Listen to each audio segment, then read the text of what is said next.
Buenas tardes, comunidad del Instituto José Yauri y de la KW Foundation. Bueno, hoy le planteamos una charla muy importante que nos trata de dar un vistazo o algo de trazabilidad de por qué tenemos un mundo como el que tenemos, por qué hay productos de consumo de determinado tipo, por qué la ingeniería social de alguna forma nos ha enseñado qué tenemos que hacer o qué tenemos que comprar para sentir felicidad. En fin, un montón en realidad la punta del iceberg que mueve a todo lo que nos rodea. Y qué bueno hablar de las ideas. Existe un dicho popular de que no hay fuerza más poderosa en la naturaleza que cuando a una idea le llega su momento. Y puede ser, depende como siempre de quién patente la idea o quién la pueda industrializar. Millones de seres humanos tienen buenas ideas, y de la misma forma que hemos hablado de lamentablemente genocidio de pueblos enteros, también hay genocidio de ideas. Y si las ideas fueran explotadas por sus creadores, otro sería el mundo que nos toca vivir. Un mundo quizás más equilibrado y con menos concentración de riqueza. Pero sí, si fuéramos capaces de visualizar un mapa donde las patentes están registradas, nos llevaríamos una gran sorpresa. Veríamos una enorme acumulación en determinados lugares del planeta, pero comienzos tienen las cosas. Así que a continuación la presentación de esta charla.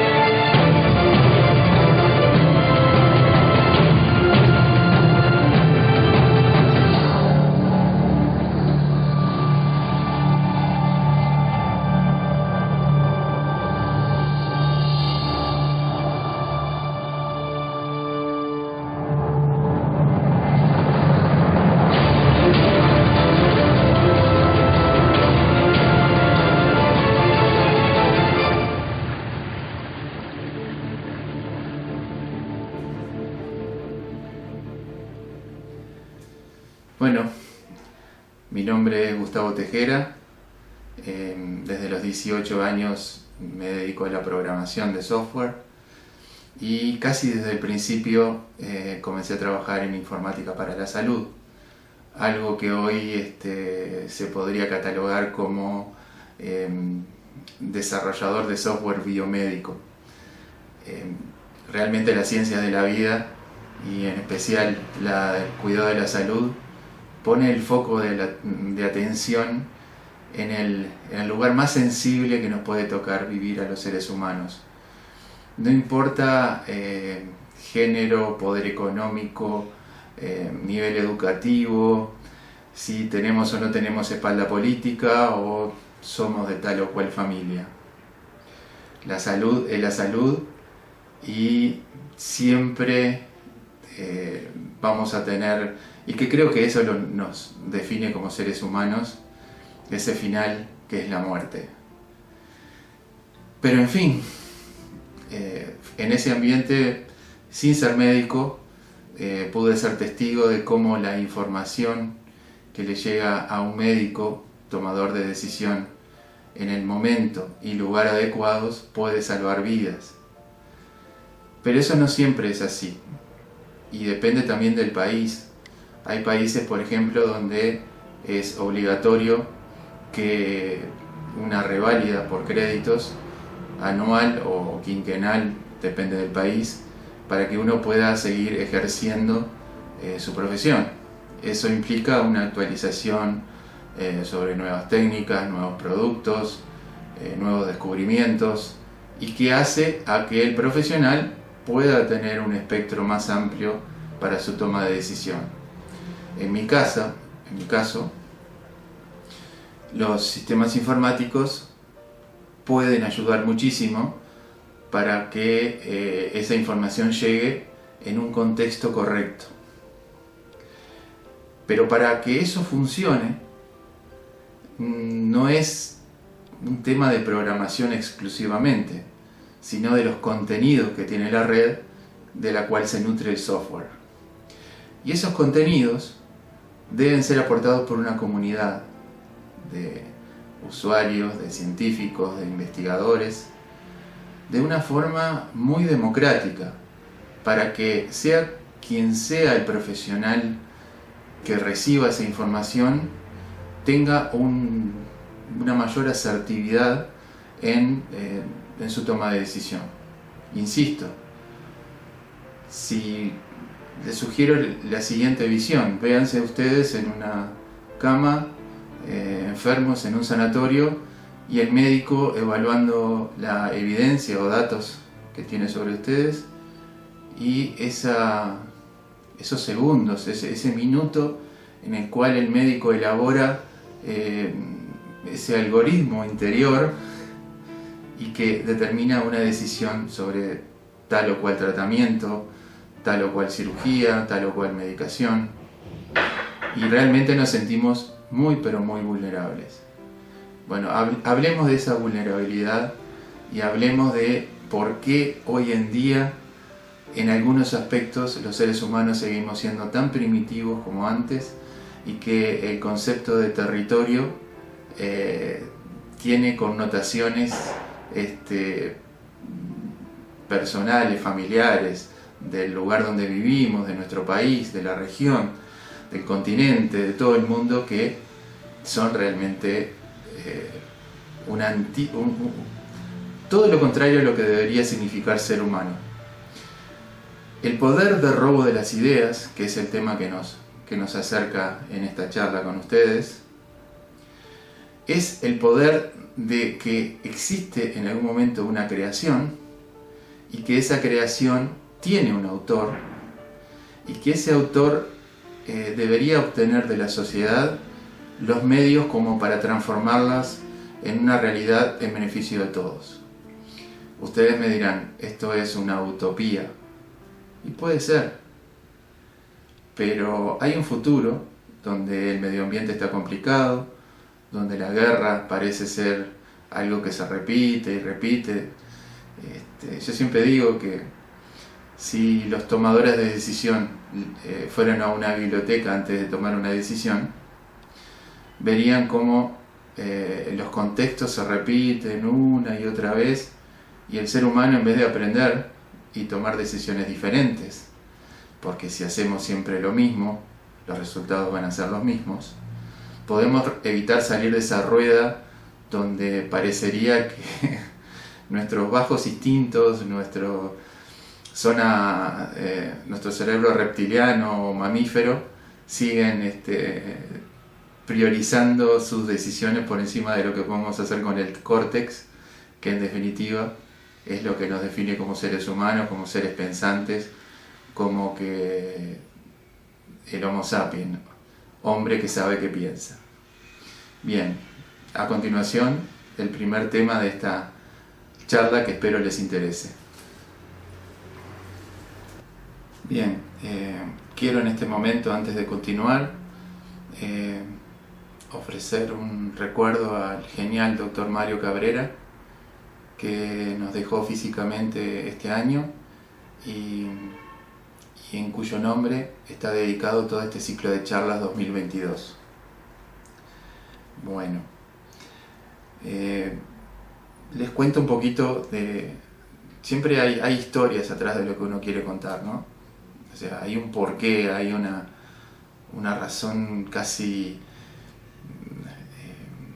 reactiva, a veces con un poco de bronca, y bueno, sé que no soy muy profesional al decirlo, pero sí cosas que me han quedado sin sabor bastante feo, y uno se termina preguntando, ¿no? ¿Por qué a mí? ¿Por qué me pasan estas cosas? Y hay una terrible verdad, nos guste o no nos guste, que todos somos víctimas de la geografía donde nacemos. No es lo mismo nacer en Montevideo, Uruguay, un país chico, donde todos se conocen, el poder está muy bien definido entre quienes se reparte, o nacer en un paraíso de inversionistas como puede ser Silicon Valley, California, o en determinados campus de algunas universidades muy bien patrocinadas, donde la invención y la creatividad están por encima de determinados intereses. Por supuesto, para desarrollar una gran idea siempre es necesario dinero. Acá no vamos a ser demasiado inocentes en el tema. Y la inocencia es algo que a mí me interesa mucho, porque si buscamos bien en el fondo del ser, nadie es inocente. Pero bueno, tratemos de elevar estos conceptos a un nivel más altruista y efectivo. En el año 2013, como catarsis, escribí un libro que se llama Nuevos Guerreros en la Sociedad Digital, donde introducía la idea de un proyecto bajo forma de novela. No es una gran obra literaria, básicamente es un relato personal que va paralelo a ciertas situaciones que contemporáneamente se van dando en el mundo desarrollado, donde básicamente estaba la tecnología y los grandes desarrollos tecnológicos. Nuevos Guerreros en la Sociedad Digital, como les decía, entonces es una catarsis en la que se plantea la gran guerra entre David y Goliat, donde a David en el mundo de la tecnología no lo ven venir hasta que es demasiado tarde y hace tambalear a los dueños o los que se creen dueños del conocimiento. Porque sí, robar ideas ha constituido la fuente de poder del liderazgo tecnológico de Estados Unidos durante muchos años, y también ha creado imperios sobre ideas que no han sido reconocidas de sus verdaderos autores. Pero quiero destacar que la idea se concreta en el robo cuando se patenta.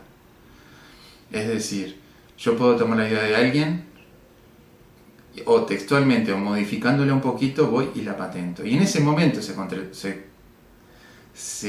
concreta el robo de la idea. Bien, por supuesto que todo tiene su principio, y como les decía hace un ratito, el primer gran robo tecnológico, sin lugar a dudas, es el robo de la patente del teléfono.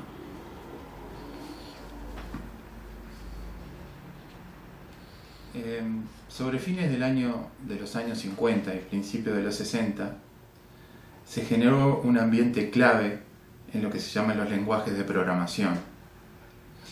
En los laboratorios Bell, el científico Dennis McAllister, Ritchie y su equipo completaban el desarrollo de la primera versión del lenguaje C, denominado el padre de todos los lenguajes. Con él se podían escribir aplicaciones de todo tipo, incluyendo sistemas operativos. Entre otras funciones, permiten la comunicación del usuario con el computador y los dispositivos conectados. Por ejemplo, si ustedes en su computadora no tienen Windows o Unix o Android, no pueden usarlo porque es el software el que se comunica con el hardware o el equipo, dicho propiamente. Uno de los grandes sistemas operativos y que todavía hoy se sigue usando, incluso como se podría decir que es el padre de Linux, es el Unix, que para mí sigue siendo el mejor sistema operativo de todas las épocas. Después vinieron sistemas operativos como Windows, iOS, Linux y otros que se podían considerar hoy en día, y esto se va a suceder dentro de algunos años, van a ser los sistemas operativos de la prehistoria tecnológica. Sí, podríamos decir que la humanidad sigue en su versión 1.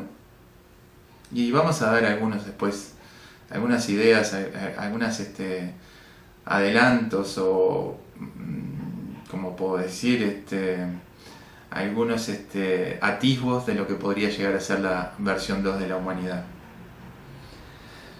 Bueno, AT&T fundó Laboratorios Bell en el primer cuarto del siglo XX. Y el monopolio de AT&T en la industria telefónica estadounidense le permitió a Laboratorios Bell manejar uno de los presupuestos más altos de la época en investigación tecnológica. Además del Unix y el lenguaje C, algunas de las patentes de AT&T incluyen libretas de un solo uso, el transistor, el láser, la fibra óptica, la tecnología DSL, la telefonía móvil y diversos satélites de comunicaciones. 11 de sus investigadores ganaron 6 premios Nobel. Bueno, como estudiante de informática, uno de los primeros libros que leí fue el lenguaje de programación C, como punto de partida de cualquier formación en el área de informática y computación.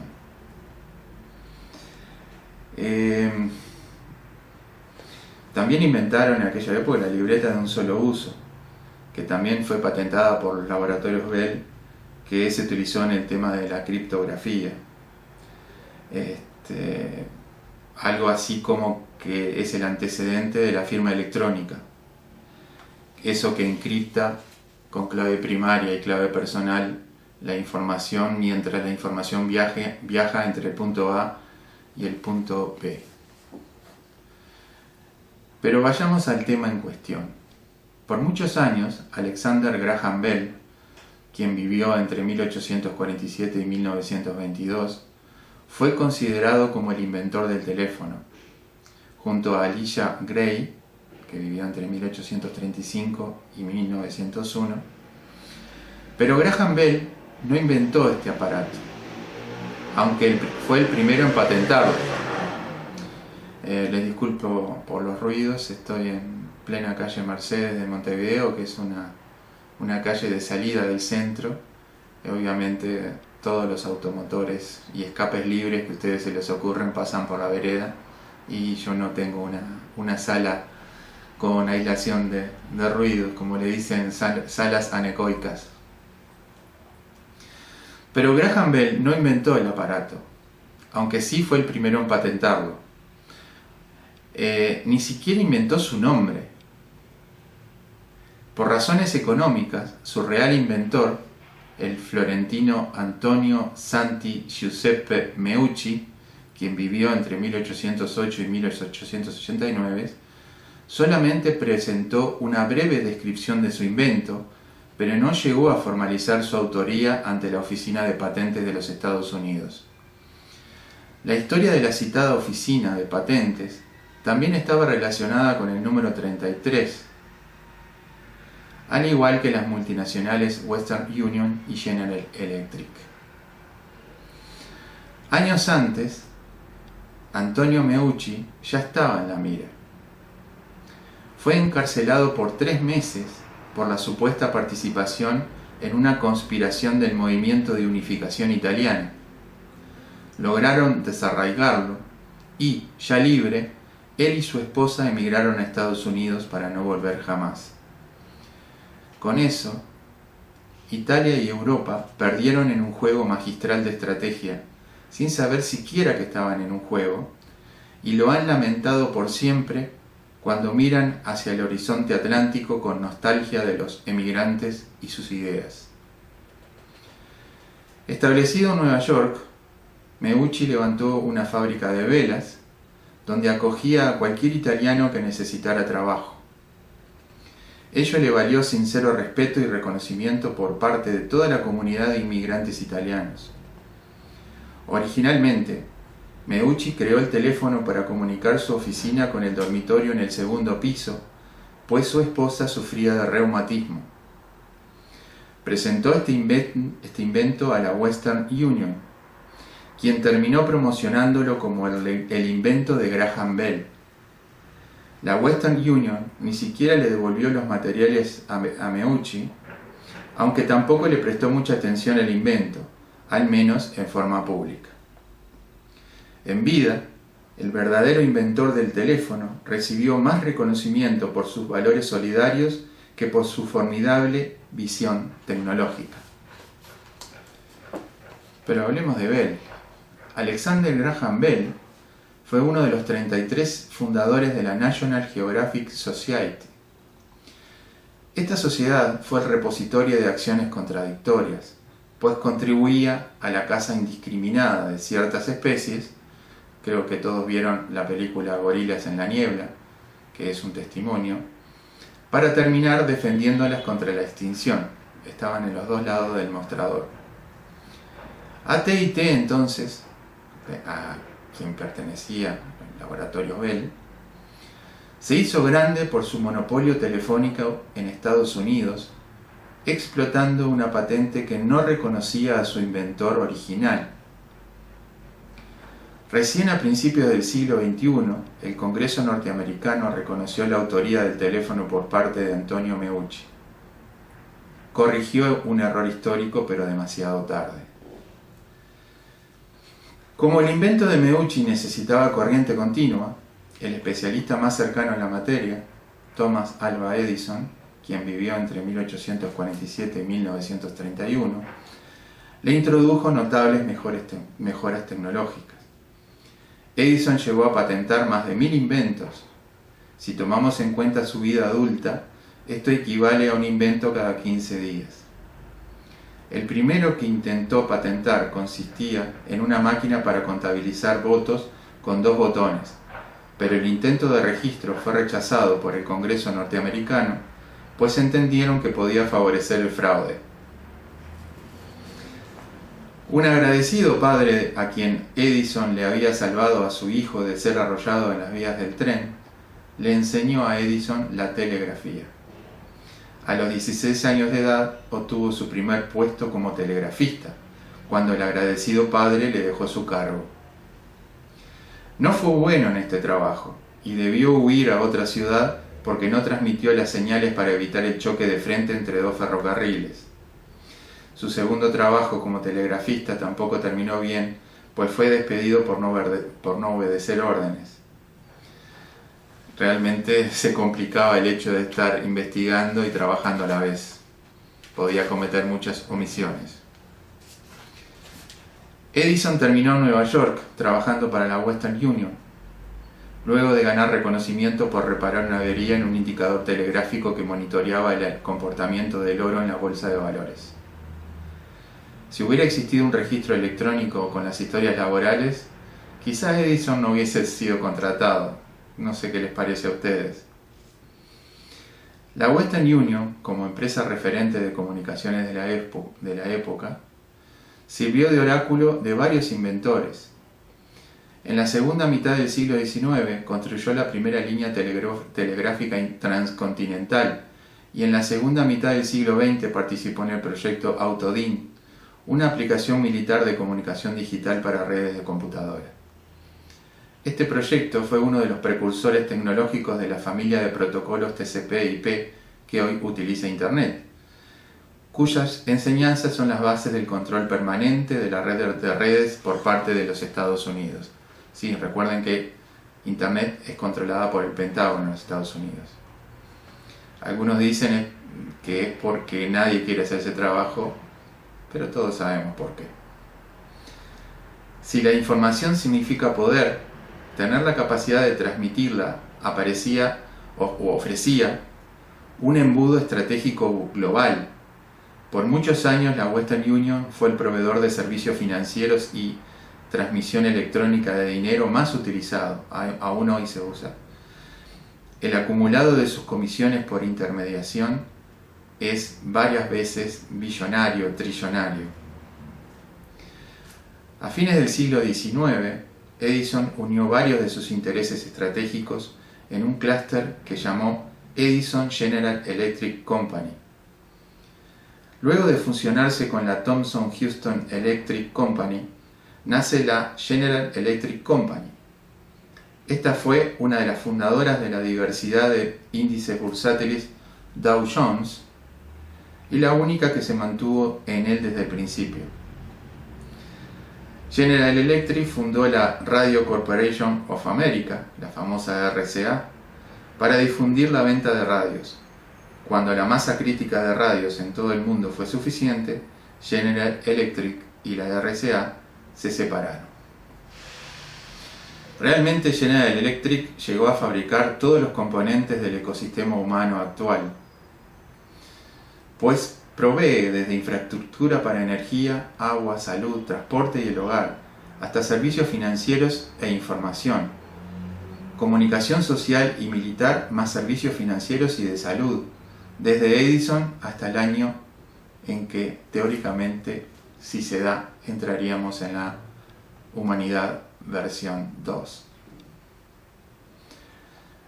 AT&T y General Electric fueron pilares del liderazgo tecnológico de Estados Unidos y su modelo capitalista. El complemento en la expansión del modelo venía por el rubro de las bebidas cola y las hamburguesas. Disney también hizo lo suyo, y lo siguió haciendo con sus sagas de superhéroes, Marvel Comics y Star Wars. DC Comics, los creadores de Superman, elevó subliminalmente el concepto de Estados Unidos como policía del mundo en el superhéroe más grande de todos, Superman. Tanto Marvel como DC Comics usaban y abusaban de los colores de la bandera norteamericana en los trajes de sus personajes. Vean ustedes el imperio que se armó desde aquella patente que robaron de la invención del teléfono. Edison defendió la corriente continua para ser utilizada en las líneas públicas de distribución de energía, pero perdió, gracias a, como se dice ahora, dato mata relato, pero perdió contra el serbio Nikola Tesla, quien vivió entre 1856 y 1943, y su corriente alterna, de producción y transmisión a menor costo. Tesla fue el impulsor de la electricidad comercial, base de la segunda revolución industrial. Su contribución al conocimiento del electromagnetismo fue la mayor fuente de reconocimiento. Y Tesla es mencionado muchas veces. Lo que pasa es que todo el electromagnetismo y los estudios de Tesla hoy en día nos permiten tener impresionantes avances tecnológicos. Y recuerden que Tesla donó eso al mundo, porque quiso que la energía fuera algo total, gratis y al alcance de todos. Y todos sabemos que toda esa investigación de Tesla fue tomada como base de muchos de los imperios tecnológicos que hoy tenemos. Yo diría que entre Antonio Meucci y Tesla, la humanidad y las corporaciones recibieron un regalo demasiado grande y que les llevó a acumular demasiado poder. Y cuando hablo de poder, me viene a la cabeza algo bastante profundo que alguien me dijo alguna vez, y es que a nosotros no nos van a juzgar al final, si es que existe un juicio, por lo que hicimos, sino por lo que dejamos de hacer con el poder que teníamos. No sé, es como, yo sé que esta charla capaz que no da lugar a este tipo de reflexiones, pero está bueno pensar en que a veces las ideas o son de todos o no son de nadie, y que frenar la expansión de una idea por un mezquino o por un interés estratégico comercial genera muchísimo subdesarrollo y mucha injusticia. Todo porque la información no circula y no llega a los lugares donde tiene que llegar en el momento adecuado. O sea, podríamos decir que esa es la terrible consecuencia del robo de ideas, que es justamente la expansión del conocimiento humano. La espectacular y casi mítica labor científica de Tesla llevó a algún guionista de Hollywood a relacionarlo con la investigación de la teletransportación y la recreación de la vida a partir del tejido muerto. Todos recuerdan la sonrisa diabólica del Dr. Frankenstein mientras rodeaban varias bobinas de Tesla en acción. Es un ícono del cine de terror de todos los tiempos. Tesla terminó siendo ciudadano norteamericano. Más de 70 años después de su muerte, el trabajo de Tesla siendo inspiradora, no solo por la voluntad que él expresó con sus inventos, sino por la acción y la realidad práctica que tienen los derivados de sus grandes inventos. En este bloque vamos a hablar del conocimiento y de la gestión del conocimiento. Y por qué es tan importante hoy en día que para el marketing, para el desarrollo, todo para lo que en definitiva se denomina la experiencia del cliente, que se abrevia con el acrónimo CX, Customer o Customer Experience.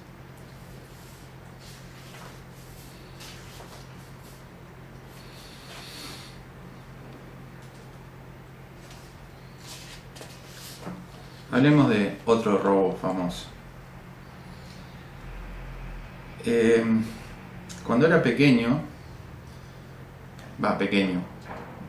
20 y pico de años, me acuerdo que pasaba un rato largo mirando las vidrieras con los primeros computadores que fueron accesibles al hogar, como era la ZX Spectrum, la Commodore 64, la TK90 y la TK95. Eran computadoras que, si bien eran muy básicas, la creatividad que podía llegar a tener con ellas me permitía, no le iba a hacer lo que quisiera, pero sí que podía tener una creatividad libre con ellas. Esas computadoras tenían un procesador que se llamaba Z80, la cual equipó, como les dije, a microcomputadoras legendarias tales como la ZX Spectrum, Commodore 64 y la Texas TRS-80. Para que una computadora pudiera comunicarse con el usuario, debía cargar primero lo que se denominaba sistema operativo. Este era un programa o software porque es intangible, es una traducción bastante extraña. Hardware es quizás más fácil de entender porque es algo duro, algo que se puede tocar. Como decíamos, el sistema operativo es un programa especial e imprescindible que proporcionaba la interfaz de entrada y salida para comandos y datos con la máquina o hardware. A su vez, permite correr encima otros programas para aplicaciones específicas, como procesadores de texto, planillas electrónicas, bases de datos, sistemas contables, etc. Un desarrollador de software podía, por ejemplo, utilizar el lenguaje C, ¿se acuerdan? Aquel que se había desarrollado en los laboratorios Bell, para escribir código de programa con semántica humana, y este puede ser entendido por el procesador gracias a la conversión a binario que realizaba el sistema operativo. O sea, el programador escribimos en un lenguaje casi humano algo que el sistema operativo luego transforma en lenguaje binario, que es el único que entiende el procesador de la máquina. Y cuando digo lenguaje binario estoy hablando de secuencias de ceros y unos. O sea, tierra o 0 voltio y un voltaje mayor para el 1. O sea que si viéramos el lenguaje binario, veríamos una onda cuadrada, donde la parte de abajo es un 0 y la parte de arriba es un 1. Una misma versión del sistema operativo tenía que funcionar en máquinas que procedían de diferentes fabricantes. Estos incluían en ciertos componentes de hardware una memoria permanente o memoria ROM, con un programa especial de control denominado BIOS. Hoy en día lo vemos cuando dice el teléfono que estamos utilizando, dice actualizando firmware o actualizando el BIOS, que son esos programas que pone el fabricante en el hardware para que puedan entenderse con el sistema operativo. De esta forma, cuando el sistema operativo debía enviar o recibir una instrucción hacia o desde uno de los componentes del hardware, utilizaba el programa BIOS como traductor y así lograr que hicieran lo que establecía el código del programa. Resumiendo, yo escribo una sentencia en el programa que diga mostrar la palabra hola en la pantalla. Bien, eso lo escribí en el software, con un lenguaje humano, ¿no? Que es el lenguaje de programación. Eso se lo manda al sistema operativo y el sistema operativo transforma en lenguaje binario eso para que una máquina electrónica lo pueda entender. Pero a veces, justo la pantalla que tiene mi teléfono es especial y necesita de un segundo programa que es provisto por el fabricante para que termine funcionando ese monitor con esas características. Entonces, ese programa BIOS o firmware, tiene muchos nombres, termina haciendo funcionar la pantalla y pone la palabra hola. O sea que vemos que entre que nosotros escribimos un programa, o mejor dicho, entre que el usuario oprime una tecla, hay un software que creó un programador, ese programa se comunica con el sistema operativo transforma al lenguaje binario. Quizás, como el sistema operativo no tiene o no sabe cómo funciona la pantalla que estoy utilizando, necesita de otro programa que se llama BIOS, y ese sí se comunica y aparece lo que acabamos de escribir en la pantalla.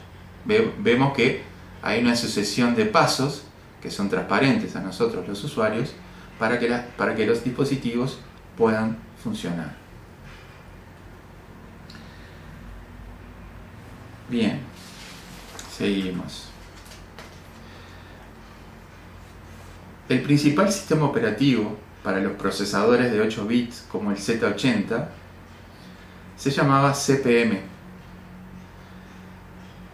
y había sido creado por un ingeniero llamado Gary Kildall, quien vivió entre 1942 y 1994.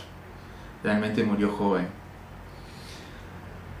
Su invento lo llevó a fundar la compañía Intergalactic Digital Research, que luego pasó a llamarse Digital Research Corporation.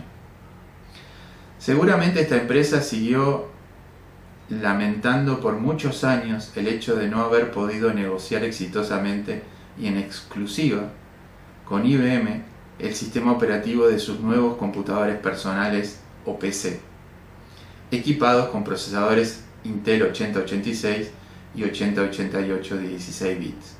O sea, teníamos a Gary Kildall como el inventor del CP/M, el sistema operativo que utilizaban todas las máquinas de 8 bits, como las referidas anteriormente, la TRS-80, la ZX Spectrum, la Commodore, la TK. Todas esas máquinas tenían el sistema operativo CP/M. Pero cuando IBM inventa el PC, necesita un sistema operativo de 16 bits para hacer funcionar lo que llamaba el DOS, y que muchos de nosotros, sobre todo los que peinamos canas, perdón, los que peinamos canas lo hemos utilizado, y bien que nos iba muy bien con ese sistema operativo, porque realmente necesitábamos una máquina de no mucho rendimiento y que nos daba resultados al instante. No teníamos que instalar absolutamente nada.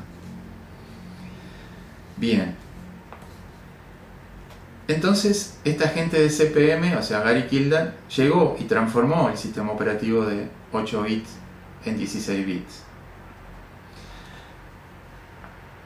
Pero en el medio apareció un proveedor prácticamente de la nada. En realidad no es de la nada, porque él estaba trabajando en los grandes computadores de IBM, alguien que todos conocemos, que se llama Bill Gates.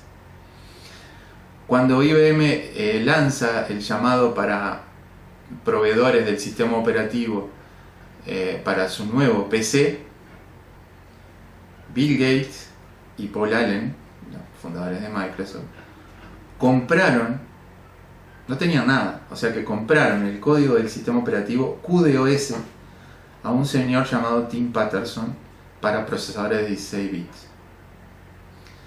Un periodista especializado aseguró que Tim había copiado las ideas del CP/M en el QDOS. O sea, estamos hablando que teóricamente el QDOS a su vez era una copia del CP/M de Gary Kildare. Por lo que recibió una demanda por tales afirmaciones. Bill Gates y Paul Allen modificaron el QDOS rápidamente y se presentaron ante IBM. Todo esto llevó a los historiadores a decir que el verdadero genio detrás del primer sistema operativo para una computadora personal fue Gary Kildare y no Bill Gates. Y acá vemos una clara historia que se vuelve a repetir. ¿Se había repetido la historia de la invención del teléfono? ¿Era Gary Kildare el nuevo Antonio Meucci? Estas son las palabras de Kildare refiriéndose a Bill Gates. Él es una persona divisiva, es manipuladora, él es un usuario. Él aprendió mucho de la industria.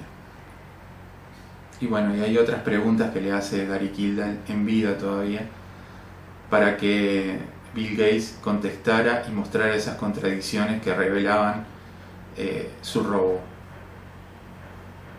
Kildare murió a los 52 años de edad, dejando el camino libre a quienes utilizaron sus ideas. ¿Había un guión maestro detrás del escenario tecnológico? ¿Esto estaba sucediendo por algo o simplemente un oportunismo que llevó a crear imperios? Es que la inmensa mayoría de nosotros ignoramos las consecuencias que este tipo de litigios intelectuales tienen en nuestras vidas cotidianas. Los valores de los verdaderos creativos no coincidían con quienes explotaban comercialmente sus ideas. Todo estaba y está relacionado, por más lejanos e incomprensibles que parezcan estos términos y acontecimientos. La sociedad digital en ciernes, porque todavía no estábamos hablando de una sociedad digital allá por los años 80, principios de los 80, en realidad nació herida de muerte, porque nació de la copia de ideas, nace de las injusticias, y a veces las injusticias no son buenas bases para el desarrollo sólido de una sociedad. Pero ahora es diferente, ¿o no? Las normativas que en su momento permitían el acceso a oportunidades de alta responsabilidad y retorno económico por ocupar una situación de privilegio no puede existir o no debería poder existir. Existen reglas que protegen el copyright, pero realmente yo que estoy en el medio informático, a nadie le importa nada. O sea, si yo tengo un sistema que funciona, no me importa si es pirateado o no. La cuestión es que no me agarren. Y mientras no me agarran, yo me ahorro un montón de dinero al utilizar sistemas pirateados, copiados o como les quiera llamar. Entonces hay muchísimo para hablar de esto y cómo un robo dio lugar al gran imperio tecnológico que hoy es Estados Unidos y Silicon Valley. Y a su vez, obviamente, ellos tienen el gran copiador. En el área automotriz fue en su momento Japón, pero ahora China se puede decir que no tuvo que pagar la curva de aprendizaje de la investigación y copia directamente, creando productos excelentes, tanto a nivel de electrónica como en el área de la industria y el automóvil. Taiwán hoy es el mayor productor de semiconductores del mundo, de chips. Creo que muchos han aprendido del maestro en esto de apoderarse de las ideas. También recuerden todo lo que perdieron los países por el tema de la migración. Von Braun, cuando se fue a Estados Unidos y desarrolló el programa espacial de los Estados Unidos, creando esa supremacía en el espacio. En fin, estamos llenos de esas historias. Y si yo miro a mi alrededor, por ejemplo, veo diseños minimalistas clásicos, pero en el 95% de las cosas dice Made in China. Aún en una tableta, en un celular, en el cargador. Y bueno, aquí les voy a mostrar algo histórico. Este es lo que están viendo aquí. Es el proyecto que le envié a Microsoft en los años 90, pidiéndoles o mostrándoles cómo su sistema Office podría ser transformado en un Office médico y poder haber ayudado de una forma sencilla y práctica a el desarrollo de la gestión en salud en todo el mundo. Pero esto descentraliza el poder, porque hace que el conocimiento fluya y pueda ser compartido por personas que no tienen que ser eruditos de la programación ni científicos de Harvard para poder desarrollar nuevas técnicas y conceptos. Por supuesto, mandé estas carpetas a Microsoft, me fueron devueltas después con una nota diciendo de que ellos no se dedicaban al rubro médico y que tuviera mucha suerte en mi investigación. Casualmente, en esos años se crea la Fundación Bill y Melinda Gates para todo el tema de investigación biotecnológica. Y hoy en día el señor Bill Gates es un filántropo biotecnológico que a modo de gurú participa, da opiniones y presagia nuevas pandemias y nuevos problemas que vamos a tener con la manipulación genética y otro tipo de fuentes ocultas de la naturaleza que, como cajas negras, nos están acechando para producir desde una extinción, si hablamos en términos apocalípticos, o a verdaderos problemas que puedan diezmar la población humana, como si fuera un efecto transhumanista. Pero en fin, el robo de ideas, en cierta forma, ha construido el mundo que nos rodea, define nuestros deseos, define lo que nosotros queremos hacer. El robo de nuestros datos en las redes sociales lo único que hace es generar modelos predictivos para adelantarse a lo que nosotros vamos a querer o para focalizar un nuevo deseo en comprar cosas que no necesitamos. En fin, esta charla entonces ha tenido un poco como finalidad abrir la conciencia a toda esa manipulación y a que a veces nos olvidamos de realmente brindar homenaje a los verdaderos creadores de la historia, que casualmente no son los que se hicieron ricos con sus inventos. Bueno, espero que hayan disfrutado esta charla y nos vemos en la próxima. Un abrazo para todos.